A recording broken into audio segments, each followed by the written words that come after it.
Oke, jumpa lagi di Back to BDM. Saya baru saja selesai ya membaca sebuah buku. Buku ini ditulis oleh teman saya, Fenty Effendi ya. Judulnya menarik, Ahmad Sahroni Meraih Mimpi. Bagi generasi milenial, di buku ini disebutkan dia menjadi jenama. Dia disebut juga sebagai Crazy Rich dari Priuk. Tetapi selain sebagai Crazy Rich, Sahroni juga sebagai politisi dari Partai Nasdem dan posisi sekarang adalah Wakil Ketua Komisi 3 dari Partai Nasdem. Back to BDM kali ini saya akan mengajak ngobrol, ingin tahu lebih dalam sebetulnya mimpi-mimpi seperti apa sih yang dibayangkan oleh Sahroni. Bro, selamat siang. Selamat siang, apa kabar? Baik-baik. Gue nanya ini, mimpi sekarang sudah jadi Crazy Rich, sudah jadi politisi, sudah jadi wakil ketua Komisi 3 DPR yang membidangi hukum. Mimpi apa lagi yang ingin kamu gapai sebetulnya? Jadi presiden. Jadi presiden? Presiden di mana? Republik Indonesia. Oh, kapan itu? Nggak tahu kapan. Pokoknya mimpi dulu. Namanya ngomong, nggak bayar. Nggak bayar? Kapan Makanya aja. aku lihat ada poster-posternya Bro Sahroni di Jogja. Banyak. Mimpi yang aku lihat jadi presiden. Jadi tujuannya memang jadi presiden. Tujuan mimpinya jadi presiden. Kapan itu kira-kira akan tercapai? Nggak tahu. Lillahi ta'ala. Lillahi ta'ala. Tapi tahapan-tahapan menuju ke sana disiapin. Tidak juga. Ya mengalir saja. Mengalir secara saja. natural ya. Secara natural. Tapi dipersiapkan juga dong. Enggak lah. Kita berprinsip bahwa seikhlas mungkin apa yang kita mimpiin dan dijalanin, ya senatural mungkin terjadi dengan sendirinya. Kan nggak kalau kita planning seolah-olah nanti kita bikin ini ya, bikin ini, kan niat banget gitu. Oke. Tapi kan kalau namanya mimpi semua orang bisa. Bisa mimpi. Tapi kan mimpi itu bukan sesuatu yang ingin dicapai ya? Enggak dong, mimpi yang harus dicapai sebenarnya. Ya harus dicapai kan, Iya, itu menjadi tapi tujuan. tidak ambisius ya. Tidak ambisius. Tidak ambisius. Ambisi boleh tapi tidak ambisius. Apa bedanya? Kalau ambisi itu kan sama aja dengan mengatakan bahwa saya pengen ke sana. Tapi kan kalau saya pengen ke sana tapi di sana ada hambatan. Oke. Kan halangan itu kalau kita ambisius, gimana caranya halangan itu harus dibongkar. Nah, tapi kalau ambisi kan hanya tujuannya sampai ke sana. Tapi kalau belum nyampe ya udah kita legowo aja. Itu refleksi perjalanan Sahroni ya. Ketika baca buku ini kan memang masih menjadi, pernah menjadi penyemir sepatu, ya, pernah menjadi Ojek payung. Debt collector, Iya. ojek payung dan lain sebagainya. Dan sekarang menjadi wakil ketua Komisi 3 DPR. Itu berjalan dengan sendirinya dari Sahroni atau memang ini diperjuangkan dengan darah, dengan keringat sih sebetulnya? Unik ya, di Partai Nasdem punya ketua umum yang begitu visioner melihat seseorang. Bang Surya. Kalau gue bilang dia kayak dukun. Oh. Kenapa gue bilang dukun? Karena seorang Sahroni bukan siapa-siapa. Oke. Tapi alhamdulillah dipercaya, dan akhirnya pada posisi sekarang itu kan gue nggak minta. Beliau sendiri yang memiliki penilaian terhadap para kader-kadernya. Nah, waktu itu berawal dari 2017 ditunjuk sebagai ketua panitia hari ulang tahun terbesar dalam sejarah partai politik yang menghadirkan 17.000 kader Nasdem nih ya? Nasdem di Kemayoran. Nah, itu juga tidak diperkirakan bahwa saya mau jadi ketua panitia, enggak. Jadi cerita lucu yang terjadi waktu itu pulang haji.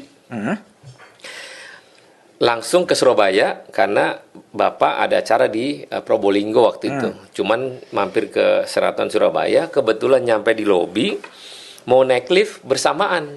Nah, karena baru ibadah haji, botak pala. Babe tanya, kenapa kamu masih botak? Ya Pak, kan baru pulang haji Pak. Ya emang harus botak begitu katanya. Ya enggak sih Pak, cuman ya namanya ibadah haji biar ketahuan kita habis haji gitu. Nah, naiklah lift ke atas. Nah, pas makan malam, jadi di satu meja banyak para bos-bos di sana, belum terlalu kenal. Ada satu orang dekatnya Pak Surya menyampaikan. Siapa tuh? Bu Janet namanya. Bu Janet, oke. Pak, panitia HUT sudah terbentuk, Oke. sudah siap. tinggal ketua panitia yang belum. Jadi waktu itu kita posisinya duduk di sana, Pak Surya di sini. Gara-gara marah rambut botak, akhirnya dia pilih gue. Udah Gara-gara rambut botak itu aja tuh yang jadi ketua panitia. Nah, sekejap orang di sekeliling yang tadinya mau makan malam jadi diam. Nggak berani komentar. Akhirnya disitulah mula awal gue sebagai ketua panitia yang nggak pernah terfikirkan akan terpilih jadi ketua panitia. Oke. Nah, jadi 2017 jadi ketua panitia dan itu pun dipolitikin supaya tidak membuat laporan ketua panitia kepada depan presiden ceritanya. Oh, itu juga politik juga, namanya orang ngalangin karena nggak pernah gitu kan. Tapi alhamdulillah ya dikasih jalan lah. Jalan juga. Dikasih jalan, pidato depan presiden karena waktu itu nggak pernah pidato lebih dari 100 orang aja nggak pernah. Ini 17.000 orang kader di depan presiden pula. Wah, itu lumayan agak sedikit grogis dalam sejarah hidup. Lancar. Alhamdulillah. Nah, selanjutnya ada kegiatan lain jadi ketua panitia lagi, sampai terakhir kemarin juga ketua panitia. Nah, nggak tahu kenapa 2014 2014 gue udah jadi ketua DPW sebenarnya. DPW Nasdem. Nah, DPW Nasdem di Jakarta selama 6 bulan. Dan definitif 3 bulan kemudian dipecat. Oh, dipecat? Dipecat. Nggak tahu kenapa, tahun dipecat aja. Nah, 2015 sampai 2017 gue di dalam internal partai seolah-olah dimusuhin. Ya, fitnah banyak lah, inilah segala macam. Tapi 2017 awal waktu itu fitnah nggak terbukti. 2016 awal nggak terbukti, gue pindah ke Komisi 3 dari Komisi 11. Nah, maka itulah proses perjalanan selama setahun. 2017 dipilih jadi ketua panitia. Setelah itu gue nggak pernah ada jabatan. Tahu-tahu 2019 dipilih langsung jadi bendahara umum tanpa memanggil gue. Tanpa memanggil? Tanpa memanggil. 2019 sampai sekarang berarti ya? Sampai sekarang. Masih bendum itu? Bendahara umum. Kenapa ditunjuk sebagai bendum? I don't know. Mungkin karena Crazy Rich itu ya? 4-5 kali jadi. Mungkin kan di sini kan sebut Crazy Rich Tanjung Priok. Nggak juga. Entah kenapa, pokoknya Babe melihat pandangan yang berbeda terhadap gue, dan gue menganggap itu sebagai acuan dan menjaga diri agar kepercayaannya tidak pudar. Nah, sampai hari ini gue jaga. Bendum Parpol itu kerjanya apa sih? Ya, pasti ya otomatis pekerjaan kegiatan di setiap wilayah atau kegiatan DPP sendiri. Kan itu kan uang dalam artian dapat dari negara untuk diolah menjadi kegiatan partai politik. Cukup ya? Kurang. Lalu duitnya dari mana? Ya, untungnya kita punya usaha kan. Nah, jadi bagi-bagilah sebagian usaha. Jadi usaha-usaha itu berkontribusi ke partai? Ada kontribusi, tapi ada juga yang enggak. Tidak semua. Tapi kita kebetulan ya namanya di rumah sendiri, kenapa enggak kita juga harus royal di rumah sendiri. Oke. Tidak dipaksa. Dan tidak pernah diminta, tapi inisiatif sendiri. Oke. Kalau kemudian melanjutkan mimpi, ini 24 ini kan udah mulai rame lagi. Sahroni akan nyalek lagi atau? Nyalek lagi. Nyalek. Aku dengar katanya mau nyagup juga. Ya itu nantilah. Hah? Nanti itu apa? Ya belum tahu maksudnya. Karena belum ada surat kertas. Harus cagup gitu, belum ada. Belum. Atau ya, tapi yang udah pasti nyalek dulu ya. Pasti nyalek. Nyalek dulu bahwa kan nanti kita nyalek dulu baru pilgubnya November gitu. Pilgubnya November. Ya. Nanti kalau udah terpilih sebagai legislator ada peluang untuk nyagup. Ya, itu bisa memungkinkan. Bisa terjadi. Bisa. Tapi sekarang belum diputuskan apakah akan nyagup atau belum. Conversation dengan Bang Surya juga belum ada. Ya, kita disuruh maju untuk nyagup DKI. Nyagup. Tapi kan pada prosesnya kan kita lihat dinamika politik ini kan tidak semerta-merta seminggu kemudian kita akan berperang jadi cagup toh. Masih waktu. Ya udah kita ikutin waktu aja. Katanya mau dengan Airin. Belum tahu. Mengalir aja gitu ya. Mengalir ya. Oke, itu mimpi dari Sahroni itu presiden ya. Nah, kalau aku tanya, kalau mimpi Sahroni soal Indonesia ini seperti apa sih sebetulnya? Mimpi katakanlah 100 tahun Indonesia akan jadi seperti apa itu? Indonesia sebenarnya negara besar ya, negara kaya, luar biasa. Nah, tergantung pada pola menjalankan pemerintahan bagaimana. Dan alhamdulillah kalau mau sehebat-hebatnya Indonesia sebenarnya berdikari sendiri juga bisa dengan sumber daya alamnya yang begitu dahsyatnya. So sebenarnya kita nggak miskin-miskin amat.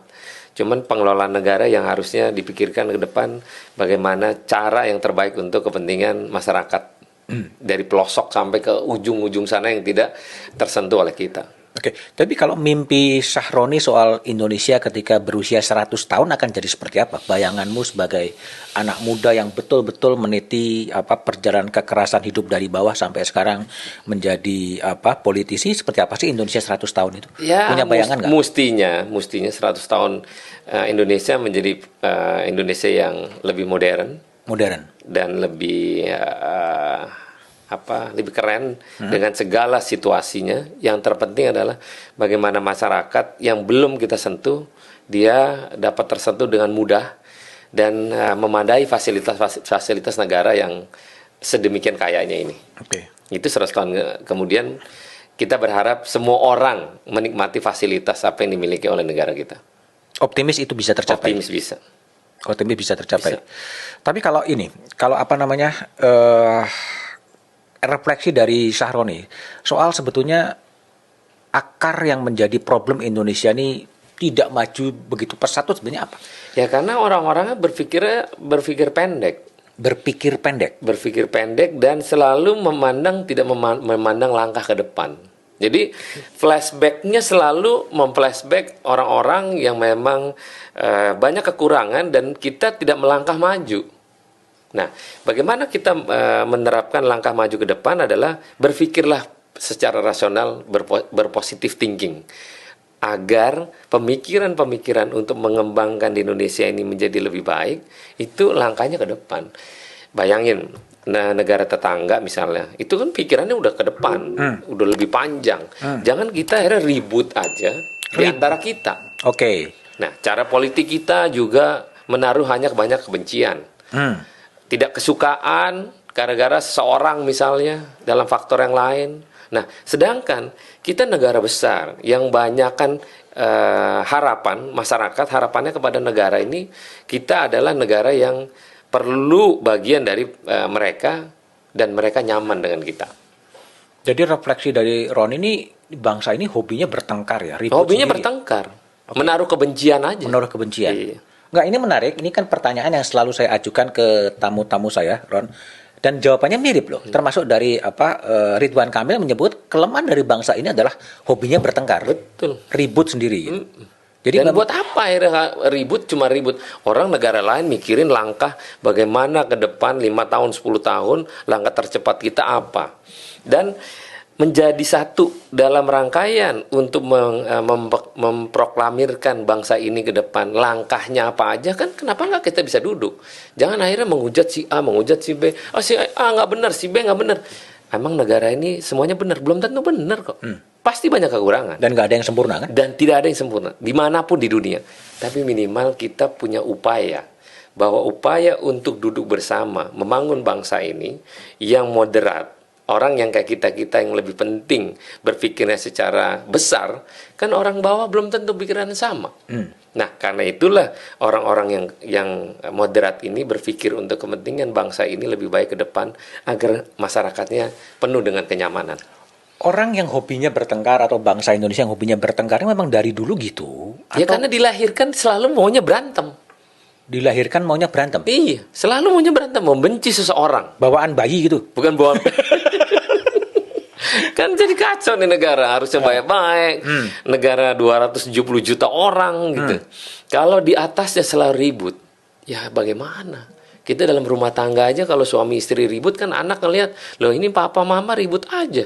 Ya kan bagaimana pandangannya? Tapi kalau kita baik-baik aja, kalaupun ribut kita dalam satu kamar, kita bicara misalnya gitu. Sama negara juga, semua partai politik kalau duduk bersama dengan kepentingan yang sama-sama, kepentingan bangsa Indonesia diutamakan, lebih utama adalah bagaimana mengutamakan masyarakatnya yang lebih nyaman. Itu lebih hebat sebenarnya. Tapi kenapa nggak bisa duduk bersama? Ya karena ego. ego maunya benci seseorang atau benci pada kelompok yang lain.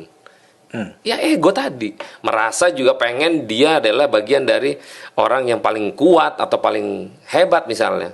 Nah ini kan harus dimunculkan pada pemikiran-pemikiran tokoh yang hebat. Tokoh-tokoh senior kita ini kan orang-orang besar. Oke. Nah, kalau yang tokoh besarnya aja sering ribut, bagaimana yang muda-muda yang kita sekarang ini menjalani regenerasi masa depan, pimpinan masa depan ini kan kita-kita. Gitu. Ini menarik ya, artinya figur tokoh itu menjadi penting. Kalau di Amerika kan ada presidential club. Semua mantan-mantan presiden itu duduk dalam sebuah klub yang kemudian membahas urusan-urusan yang bernegara, termasuk ketika dia menjalankan pemerintahan. Mengapa di Indonesia Presiden Club ini nggak bisa ada ya? Nggak bisa ketemu bahkan. 17 Agustus selalu ada yang nggak datang dan lain sebagainya. Ya itu karena diawali dengan permusuhan. Kebencian personal dibawa untuk kepentingan kelompok. Kan nggak bagus. Ya dikala bernegara, memimpin negara, ya soliditasnya adalah kepentingan negara. Nah, sosok ini keterbukaan dengan ego, keterbukaan yang luas. Di kita belum ada. Dan budaya kita tidak ada budaya mundur. Budayanya dipecat. Nggak ada budaya mundur. Nggak ada budaya mundur. Bagaimana kita kalau akhirnya budaya mundur aja nggak ada, bagaimana budaya kebersamaan itu ada? Oke, makanya presiden sebelumnya nanti ada event ini nggak mau datang, ini nggak mau datang. Ya karena kebencian aja yang dipikirin. Sayang kan? Ego-ego personal ya? Iya. Coba kalau urusan negara udah kita datang, semua orang masyarakat menonton bahwa para tokoh-tokoh negara ini kebersamaannya luar biasa. Kalaupun ributnya normal lah. Namanya juga pandangan yang selalu tidak sama. Prinsipnya pun tidak sama. Tapi kalau dalam urusan negara, kenapa nggak satu suara gitu maksudnya?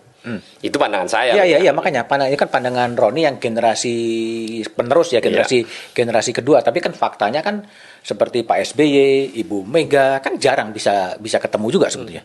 Untuk mendudukan bersama perlulah orang tengah yang tepat. Dan orang tengah yang tepat itu yang nggak ada sekarang. Ya itu dia, yang belum ada. Yang belum ada. Yang belum ada. Itu juga kita kehilangan orang-orang jangkar di tengah yang bisa merangkul semuanya ya. Ya makanya kalau di Amerika kan orang mediator itu adalah dilindungi undang-undang.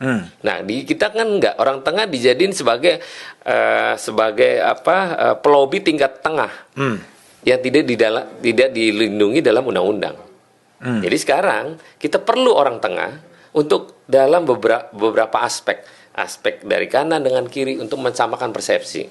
Betulnya orang tengah adalah untuk menselaraskan pikiran. Nah, bagaimana menselaraskan pikiran? Kalau akhirnya mereka tidak ketemu, ya itu tadi butuhnya orang tengah. Oke. Cara memikirkan, ya lobby-lobby lah. Ya, jadi yang dibangun itu seharusnya jembatan bukan tembok ya. Bukan, harus jembatan. Harus jembatan yang dibangun ya. Pelintas yang memudahkan untuk perjalanan yang sulit. Nah, sekarang siapa orang yang bisa memerankan peran sebagai jembatan mengkomunikasikan antara A dan B? Saya sebagai seorang sosok muda belum ada. Belum ada. Dan itu kehilangan besar bagi bangsa ini ya. Iya. Di tengah bangsa ini yang hobinya berantem gitu. Oke, tapi kalau gini, kalau idola atau benchmark dari Syahroni soal tokoh di negeri ini atau di luar negeri siapa sih sebetulnya? Yang paling mengilhami, yang paling memberikan inspirasi bagi pemikiran-pemikiran atau derap politik dari Syahroni siapa? Tokoh luar negeri, gue suka Obama. Oke, kenapa? Orang yang bijak, nggak pernah mengedepankan amarah di publik, baik secara Amerika atau secara internasional, cara ngomongnya dapat mudah dimengerti. Mungkin yang tadi gue bilang bahwa di dalam internalnya mungkin banyak bergejolak, tapi kan di ruang publik harusnya melihatkan bahwa rangkaian apa yang dibicarakan nuansanya kedamaian. Ya itu yang belum ada di kita. Nah, kita masing-masing tokoh partai politik memiliki peran masing-masing dengan egonya masing-masing. Nah, pada persamaannya, duduknya mereka hanya pada posisi antara sudah menang dan kalah. Kalau sudah menang baru bisa duduk.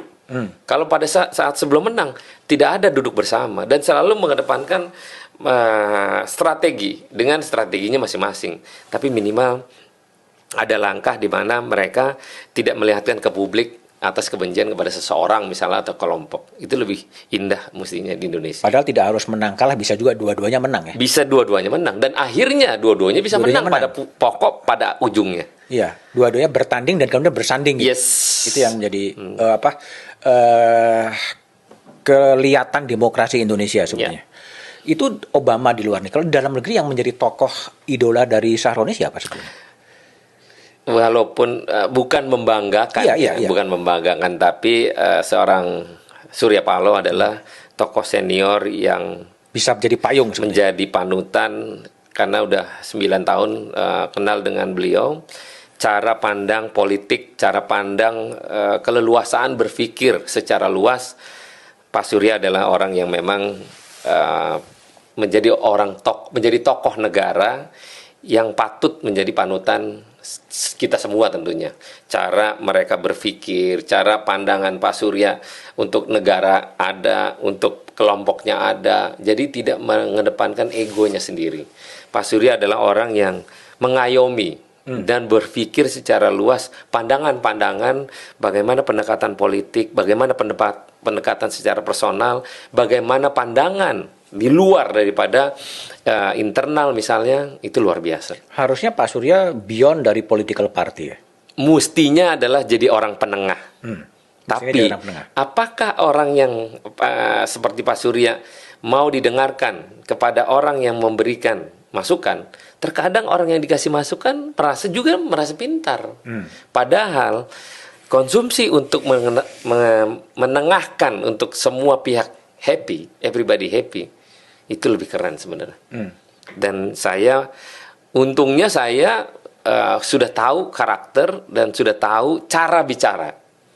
Kalau Pak Surya jadi orang tengah untuk Republik ini, bukan kepada ke kanan dan ke kiri, saya rasa Republik ini akan hebat. Iya, Bang Karena Surya. cara pandangan dia tidak memikirkan secara personal. Dia memikirkan bagaimana negara ini mengedepankan kepentingan negara untuk kepentingan masyarakat luas. Itu. Ini model-model seperti Bang Taufik Kimas ya, yang menjadi payung gitu dulu ya, almarhum. Iya, itu persis. Cara pandangnya melihat pada sosok bagaimana caranya nggak usah ribut, nggak perlu berpikir sempit misalnya. Oke lah, kita berpikir memang tidak pada tujuan yang sama, tapi hayu kita sama-sama misalnya gitu. Itu kan satu contoh. Dan selama ini saya diajarin demikian. Tidak mengedepankan ego dan amarah. Bagaimana cara komunikasi agar masing-masing pihak saling menerima apa kekurangan. Oke. Kalau negara atau bangsa yang menjadi benchmarkingnya Sahroni, negara mana? Selain Indonesia. Sebenarnya Cina itu luar biasa. Dari sikap dengan kegigihannya untuk maju, dia lebih cepat daripada negara lain. Dia kalau ngomong nyontek misalnya gitu ya, tapi nyonteknya pasti. Ya. Jangan cuma nyontek nggak ada kepastian, tapi ini nyontek idenya malah melebihi dari kita yang dilihat misalnya sama dia. Ini contoh bagaimana berkembang biak Cina begitu hebatnya sampai sekarang. Karena faktor ideologinya dia bisa berkembang begitu. Atau memang Indonesia susah menjadi begitu karena terlalu demokratis ya? Indonesia sebenarnya kalau di zaman Pak Harto dulu kan demokrasi secara tertutup, tidak terbuka. Itu sebenarnya lebih baik. Lebih baik daripada sekarang demokrasi terbuka, kebablasan. Seenak-enaknya orang. Sekarang udah kebablasan. Kebablasan udah. Seenak-enaknya udah. Jadi yang susah itu adalah DPR selalu merubah undang-undang dengan era modern, dengan langkah mereka perlakuan di masyarakat. Dihujat, presiden lah dihujat, menteri lah dihujat, segala macam. Akhirnya jadi demokrasinya kebablasan. Better kayak dulu, demokrasi tertutup, orang nyaman. Cina juga begitu, demokrasi tertutup. Kenapa? Supaya tidak kebablasan. Toh negaranya yang diuntungkan bukan orang-orangnya gitu. Kebablasannya di mana kalau menurut Sahroni? Iya seenaknya, ngomong seenaknya, mengeluarkan pendapat seenaknya. Nanti kalau dihalangin melanggar hak asasi manusia. Seolah-olah melarang untuk meluapkan kebebasan berpendapat. Boleh-boleh aja, tapi ada area di mana kalau kita mengkritik atau kita memberikan satu masukan tidak dalam kebencian. Nah ini kan sekarang enggak.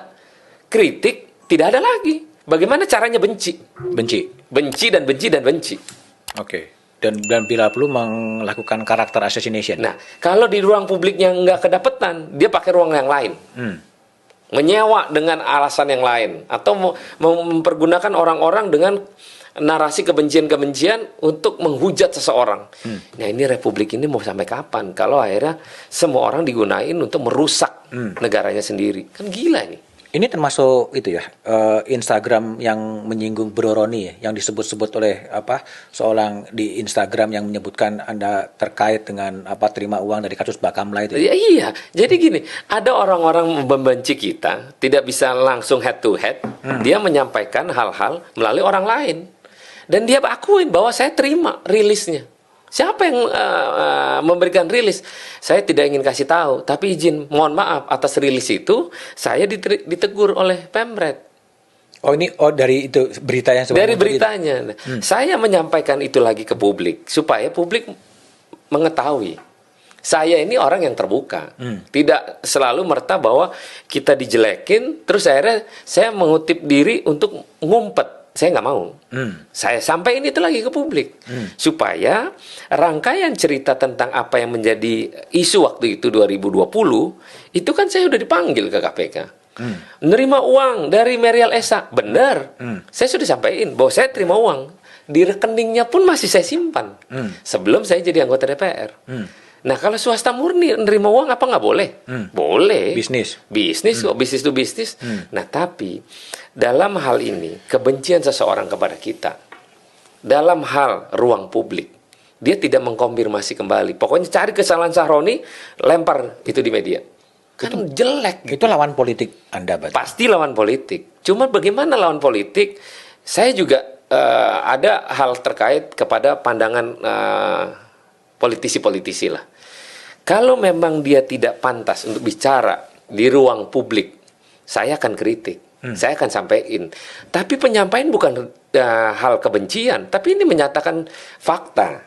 Contoh misalnya, ada seseorang yang mengatakan bahwa the next president adalah misalnya dari mana, misalnya gitu. Ini kan rasis. Itu yang saya sampaikan bahwa tidak semerta-merta Anda menyebutkan hal terkait selanjutnya, kan nggak boleh. Itu harus secara umum. Yang diserang gagasannya kan? Gagasannya, bukan orangnya ya? Bukan orangnya. Tapi kan orang berpandangan bahwa, lu sebel sama si ini. Bukan sebel karena gagasannya itu. Itu yang kita protes. Semua orang berhak melakukan kampanye dan ingin menjadi presiden. Orang kita aja pengen jadi presiden. Masa gue ngalangin orang lain gitu kan. Ini keterbukaan. Iya. Tapi jangan akhirnya demokrasi itu mencaci maki orang, membenci orang dengan menyewa orang lain. Gara-gara punya duit. Loh, saya punya duit aja nggak pernah mau begituin orang. Santai aja udah. Yang penting kita jangan pernah zolimin orang lain gitu. Lalu ngoreksinya gimana, bro? Ngoreksi demokrasi yang sudah disebut kebablasan seperti itu? Ya harus karena demokrasinya udah kebablasan lama, maka gaspol terus ya. Semua pihak harus bersama-sama berpikir duduk bersama lagi, mengatur ini sedemikian rupa agar tidak lagi semau-maunya. Ini nggak anak SMA menghujat, membenci orang, nggak kenal. Makanya itu tadi capturean Instagram gue tadi pagi, menghujat orang nggak berkah. Itu tanda bahwa kita jangan semena-mena mentang-mentang punya duit, seenaknya juga nyewa orang, dan orang yang disewa mau lagi. Ya memang karena pendapatannya begitu gitu. Aduh, kacau gitu. Itu ngomong Instagram, Bro Roni merespon sendiri atau respon sendiri? Ini kan gue pegang sendiri. Pegang sendiri semua. Sendiri. Baik di IG maupun itu. Pegang Twitter sama IG gue pegang sendiri. Pegang sendiri. Enggak ada pakai admin. Enggak ada. Dan berapa lama bertahan di bisa mantengin IG, mantengin apa? Enggak lah, paling kalau lagi iseng ada ini setengah jam lihat, kalau ada yang agak sedikit nyeleneh. Tapi alhamdulillah para netizen di Instagram gue orangnya cukup relevan lah. Berpikir yang baik dan dia selalu inovatif, tapi ada pihak yang memang disewa untuk menghujat gue. Oh, ada iya. juga. Terkadang kalau gue lihat cuma 0 gitu, Oh, iya, followernya pasti, itu ya. langsung gue blok. Oh ya. Itu kalau gue simple. Pasti disewa itu ya. Ya harus disewa. Oke. Aku pindah ke posisi Roni sebagai wakil ketua Komisi 3 DPR. Ini kan saya baca dan juga dengar ya kasusnya Sambo itu. Anda udah kenal lama ya dengan Sambo? Lama. Zaman dulu Kudus Cafe. Kudus Cafe, Sultan. Dulu masih duduknya rapi orang masih tingkatan bawah lah ya. Zaman kompol itu waktu itu. Kompol ya. Terus sekarang bisa menjadi begini apa yang Anda Sebenarnya refleksikan? luar biasa ya, Sambo punya karir yang bagus, kecakapannya cukup gitu ya. Tapi kan kadang orang dalam posisi kekuasaan dipegang pada penguasa yang tepat lupa. Nah, kelupaan itu mungkin Sambo sendiri tidak punya teman yang memberikan informasi yang tepat untuk memberikan saran kepada yang bersangkutan, dan akhirnya ego itu akhirnya menjadi satu super body di badannya. Jadi badannya udah lagi nggak pakai under control lagi. Sayang, 1000 sayang. Saya sampai bilang sama lawyer, gimana pun dia teman gue. Dengan segala suasana dia adalah teman gue. Dengan segala kekurangannya dia teman gue. Tapi inilah fakta bahwa hidup ini memang kalau kita over control bahaya. Perubahannya di mana? Titik perubahan dari Ya Sambo itu? secara signifikan lah, orang kalau udah punya duit, punya kekuasaan dan penguasa, itu rata-rata menganggap orang semua gampang.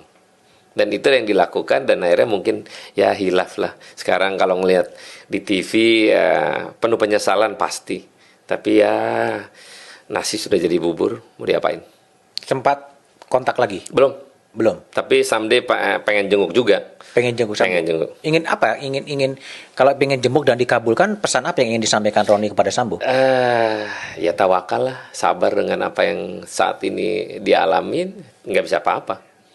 Dan menjadi orang kembali untuk memulainya dari nol dengan situasi yang berbeda. Kalau menurut pandangan Anda ini betul-betul dia khilaf ya? Atas Ini apa? khilaf pasti khilaf. Oke. Tapi khilaf dan kemudian melibatkan banyak orang ya? Iya, karena itu tadi overpower Overpower. dan kepedean. Serasa semua bisa diatur dengan dirinya. Nah itulah, orang kalau udah lupa kontrol, maka khilaf terjadi sesaat saja bisa terjadi. Itu karena memang karakter, kan Roni lama kenal ya, karakter Sambonya yang demikian atau sistemnya? Enggak, sebenarnya enggak.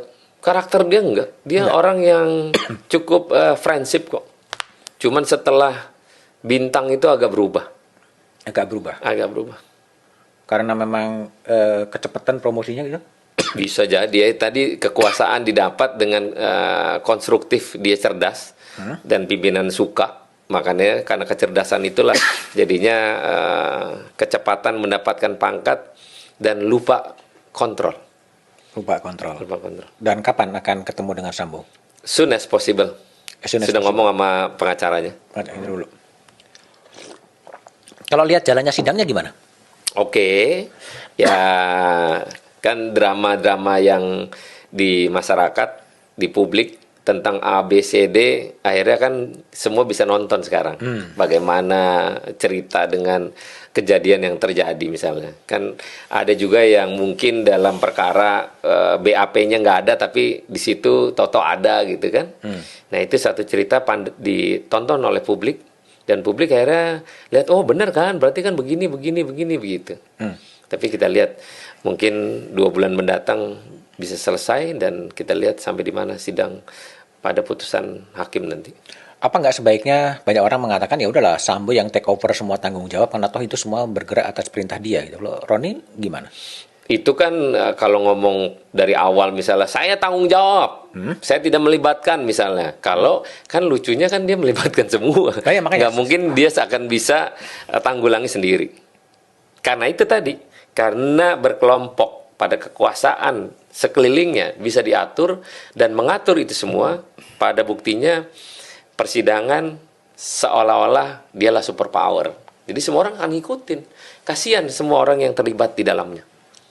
Ya artinya apakah mungkin dalam sebuah persidangan nanti kemudian Sambo ketika kemudian dia bersaksi ke anggota-anggota lain bahwa ini adalah kesalahan saya, ini tanggung jawab saya siap men-take over semua. Tidak tanggung bisa. jawab. Nggak bisa. Tidak bisa. Tetap harus bisa menjalani proses hukum yang Semua ada. dengan seiramanya dalam perjalanan berkelompoknya mereka. Semua harus yang terlibat adalah bagian dari skenario, yang terlibat itulah bagian dari semua terkena hukuman setelah majelis hakim putuskan nanti. Oke. Jadi kalau lihat setelah Sambo ini bergulir ke pengadilan ya, terus kemudian muncul lagi tragedi Kanjuruhan, kemudian muncul lagi kasus Teddy Minahasa gitu. Sebagai wakil ketua Komisi 3 DPR yang juga dekat dengan polisi, sebetulnya apa yang sedang terjadi di kepolisian ini? Ya kalau ngomong secara alam, Pak Kapolri lagi dicoba. Lagi dicoba. Cobaan luar biasa. Bagaimana menyikapi terus kejadian yang melibatkan kepolisian dari Sambo, Kanjuruhan dan Teddy Minahasa. Tapi dengan yang dilakukan oleh Pak Kapolri beberapa minggu belakangan terakhir ini mewujudkan tidak populis di internal, tapi menjadi yang terbaik untuk meranjak bagaimana citra polisi pelan-pelan bisa terwujud walaupun tidak secepat apa yang kita perkirakan. Jadi contoh aja, semacam Pak Kapolri menyampaikan untuk tidak dilakukan lagi tilang manual. Baru bilang tilang manual, masyarakat langsung melakukan copot plat dan ya jadi seenaknya. Nah itu yang ya tidak populis, tapi menjadi dramatis kalau akhirnya membiarkan apa yang terjadi di lapangan. Makanya saya bilang, kalau memang dia sudah dikasih teguran dan akhirnya melakukan demikian yang sama, diberikan teguran keras. Cara apa? Ya cara yang berlaku di kepolisian apa misalnya. Ini tidak populis, tapi Kapolri minimal memberikan ruang keterbukaan bahwa di era modern ini sudah saatnya meninggalkan yang manual. Pelan-pelan harus melalui secara elektronik. Kayak di Australia, kayak kemarin kita di Belanda atau di Australia dinas bersamaan, tidak ada polisi di jalan. Semua by elektronik. Nah itu, tapi harus didukung dengan satu data. Di luaran udah satu data. Kalau di kita kan enggak, KTP-nya di mana, namanya di mana. Nah itu yang harus didukung adalah satu data. Oke. Tapi kalau yang terjadi nih, tadi kan memang sedang dicoba ya. Tapi kalau dari sisi yang lebih rasional, ini memang apa yang sedang terjadi? Seperti ketika Presiden mengumpulkan sejumlah perwira-perwira kepolisian di istana, tiba-tiba diumumkan Teddy Minahasa terlibat dalam jaringan narkotika gitu. Ini semata-mata koinsidensi, kebetulan, atau memang... Ini kebetulan kok. Kebetulan. Yang lucunya, kebetulan itu di dalam rangka pertemuan dengan Pak Presiden. Ini semua kebetulan. Jadi kebetulan juga rangkaian penindakan narkoba di Polda Metro itu kan memang agak kenceng. Itu kebetulan kawan saya tuh, Fadil. Direktur Mukti. Itu memang kenceng dia. Dan Kapolda Metro sendiri orangnya super gila juga.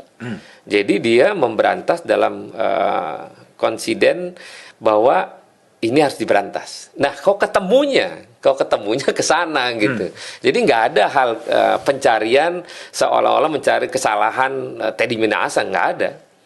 Cuman kebentuklah akhirnya dari satu anggota ke anggota lain sampai tingkatan atas. Ini sebenarnya nggak kayak kayak direncanain, nggak. Misalnya, untungnya mereka namanya geng-geng ya. Geng A, geng B misalnya. Kebetulan geng ini sama geng ini nggak nyatu. Kok kebetulan pas ada masalahnya. Nah ini kan satu hal kebetulan yang memang suka nggak suka ya terbongkar. Lagi-lagi polisi jadi satu hujatan di publik. Mau nggak mau ya udahlah terima. Jadi perang antar geng di polisi gitu? Enggak, bukan antar geng antar polisi, tapi memang mereka kan ya maklum lah. Kan kelompok A ruang lingkupnya satu kelurahan misalnya temanannya ini doang. Oh yang ini temanannya ini doang gitu. Bukan seolah-olah jadi geng ribut, enggak. tapi memang bergeng pada posisi yang rangkulan mereka beda-beda. Kebetulan ini tidak sama, tidak seirama gitu. Tapi bukan semacam ada orang menyebutkannya perang bintang gitu. Ya, perang bintang kan waktu 303. Kalau yang Teddy Minasa kan bukan perang bintang. Ya, Beda. 303 lawan narkotika gitu. Iya, enggak. Kita nggak akan bisa menghilangkan narkotika dan 303 dari zaman dulu. Nggak akan bisa. Nggak akan bisa. Nggak akan pernah hilang di republik dimanapun di dunia. Narkoba, judi, nggak akan pernah hilang. Kenapa? Cuman bagaimana Mengurangi. kalau yang judi online ini, saya ngomong waktu kunjungan ke Polda Sumut, apakah judi online ini bisa dijadikan satu regulasi undang-undang oleh negara untuk bisa menghasilkan pendapatan negara? Bagaimana caranya? Nah, duduk para stakeholder. Ini kan kita baru ngomongin judi disahkan ribut. Jubah putih. Wah, begini, begini. Lah, negara tetangga melegalkan judi untuk pendapatannya. Yang boleh hanya masuk adalah orang luar. Orang kita jangan masuk. Nah, itu kan satu pendapatan dan nggak bisa dihindari kok. Misalnya judi online sekarang, 1000 website di remove misalnya, dihilangin. 10.000 datang masuk. Buat lagi. Itu nggak bisa dihilangin. Nah, sekarang bagaimana regulasi itu muncul? Untuk menjadi bagian dari pendapatan negara. Orang kita nggak boleh ikutan dalam perjudian di dalamnya. Orang luar kayak Singapura. Orang Singapura nggak boleh masuk. Hanya orang luar aja, orang asing. Itu boleh dipikirin gitu. Tapi kalau setelah dalam kasus Sambo muncul konsorsium 303 itu menurut Roni memang ada atau gimana? Ya, pasti ada. Cuman sekarang sudah hilang. Sekarang udah hilang. Udah nggak ada. Tenggelam dulu gitu. Tenggelam. Yang dalam konteks untuk pembersihan secara total. Baik permainan narkoba, permainan judi online. Ya, istilah kata pemutihan lah. Pemutihan. Supaya semua orang yang terlibat bermain di sana stop. Dan memulai sesuatu Tapi yang mau menyetopnya sampai kapan? Nah, kita lihat. Dalam fungsi pengawasan, semua bereaktif. Tetap mengawasi. Pernah ada DM, Pak, ini ada perjudian lagi Pak di sini Pak. Kita suruh cek, ternyata enggak. Itu banyak isu-isu yang akhirnya seolah-olah dibenarkan. Kan kita harus ngecek ulang. Sejauh mana pembenaran informasi yang dikasih oleh media sosial. Jadi sekarang ini lagi ada proses purifikasi gitu ya, pemurnian atau pemutihan semuanya. Makanya Pak Kapolri memberikan perintah yang sangat jelas. Ngerem mendadak untuk tidak pungli, tilang manual misalnya. Nah, sekarang lagi ada upaya untuk meringankan buku BPKB dijadikan pakai kartu. Itu kan keren.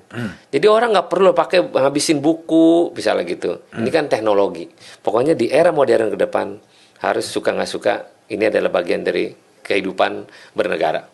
Ya, karena banyak orang yang kemudian berspekulasi gitu ketika Niko Afinta dicopot sebagai Polda Jatim, kemudian ditariklah Teddy Minahasa sebagai Kapolda Jatim. Pada saat itu juga kemudian ditangkap gara-gara urusan narkotika, sehingga orang mengatakan ini adalah bagian dari rivalitas atau persaingan bintang-bintang para jenderal di kepolisian. Enggak lah, ya, kebetulan memang momennya pas dalam kondisi yang sekarang. Jadi orang menilainya langsung, wah ini rivalitas nih antara judi online dengan narkoba misalnya. Enggak lah, kan dari dulu udah ada narkoba ya, judi ada. Termasuk ketika dipanggil presiden itu loh yang agak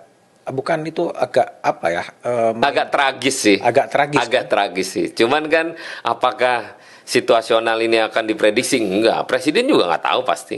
Makanya Pak Kapolri menyampaikan itu setelah pertemuan nama presiden sorenya. Saya tweet itu siang hari itu di pesawat menuju Dubai. Yang soal TM.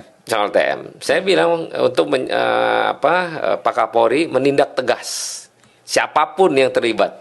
Nah, gitu. Jadi Bung Sahroni dapat banyak info-info dari dalam juga dong. Ketika TM muncul kan pertama kali menjadi berita dari Sahroni itu. Mendapat informasi pasti, tapi kan tidak spesifik.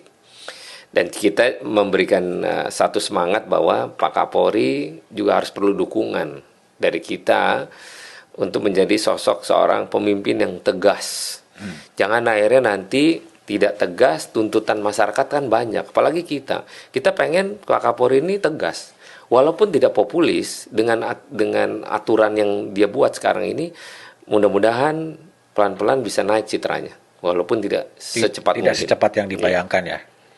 Tapi kalau ada juga pandangan kemarin Saurip Kadi ya. Saurip Kadi itu Purnawirawan Jenderal TNI Angkatan Darat yang menulis di Kompas.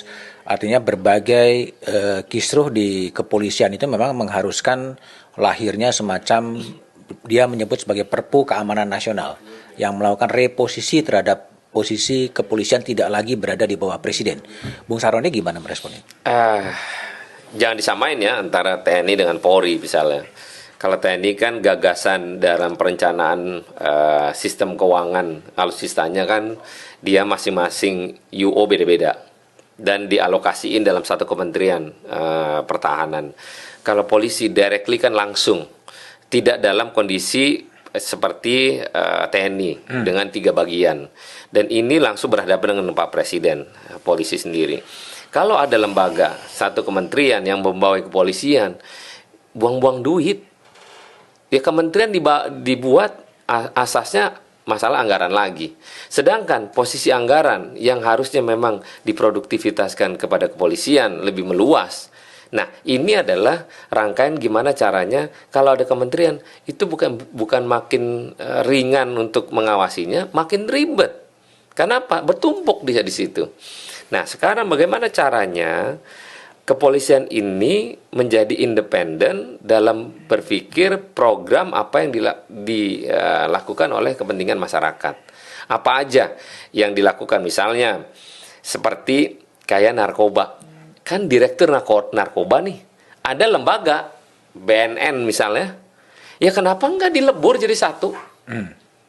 Nggak perlu lagi ada narkoba di dalamnya, tapi dilebur jadi satu, perangkatnya, komandonya adalah langsung kepada Pak Kapolri atau kepada Pak Presiden, lembaganya. Ini nggak terpisah. Anggaran narkoba di Mabes, anggaran pencegahan di BNN misalnya, ini kan terpisah. Nah, ini aja jadi rumit. Nanti kalau ada kementerian di polisi, ntar BNN ada lagi lembaga yang lain di atasnya. Nanti susah. Jadi kita berpikir secara rasional aja. Kalaupun ada kekurangan pasti, tapi minimal memperbaiki kekurangan di dalam lembaganya. Apa yang menjadi pengawasan dalam lembaga yang ada? Kayak kan kita ngawasin kepolisian, gampang toh. Kalau ada hal-hal terkait dengan apa yang menjadi dinamika dan kekurangannya, kita bisa perbaiki. Jadi nggak usah ada kementerian lagi.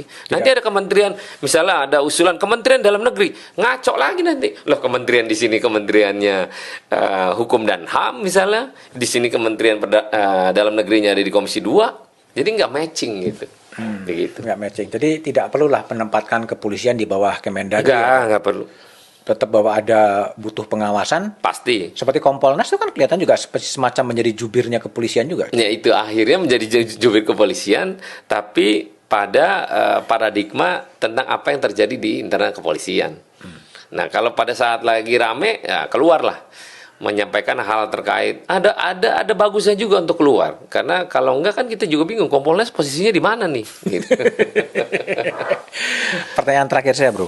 Ini soal Komisi 3 DPR yang kemudian memecat dalam tanda petik Hakim Konstitusi Aswanto. Bro, ini ada di situ ketika pengambilan keputusan? Enggak ada, itu kan keputusan pimpinan DPR. Ya di Komisi 3 kan? Pimpinan DPR. Di Komisi 3 menerima keputusannya. Diputuskannya di DPR? Di pimpinan DPR. Loh kok bisa? Iya, kan directly langsung keputusan DPR yang mengangkat para hakim tersebut kan. Bukan kita, Komisi 3.